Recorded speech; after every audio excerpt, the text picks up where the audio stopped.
આરતી વિધિ નહીં, વિજ્ઞાન. જ્યારે દીવો પ્રગટે છે ત્યારે તેની જ્યોત આસપાસની હવા શુદ્ધ કરે છે. ઘી અથવા તેલ બળે ત્યારે સૂક્ષ્મ જીવાણુઓ નાશ પામે છે. આ છે નેચરલ ડિસઇન્ફેક્શન. તમે પણ ક્યારેક આરતીના ઘંટનાદ વખતે રૂવાટા ઊભા થવાની કે હૃદયના ધબકારા કાનમાં સાંભળ્યાની અનુભૂતિ કરી હશે.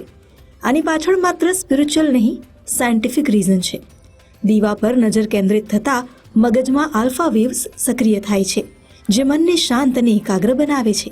ઘંટ અને મંત્રોના સ્પંદન નર્વસ સિસ્ટમને રીસેટ કરે છે, સ્ટ્રેસ ઘટાડે છે.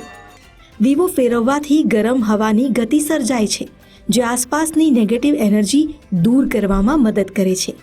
આ સમગ્ર પ્રક્રિયા મન, શરીર અને પર્યાવરણ ત્રણેયને સંતુલિત કરે છે. એટલે આરતી દેવને જગાડવા માટે નહીં, પોતાને જાગૃત કરવા માટે છે. આરતી માટે ચોક્કસથી કહી શકાય, આરતીની વિધિ = આધ્યાત્મ + વિજ્ઞાન.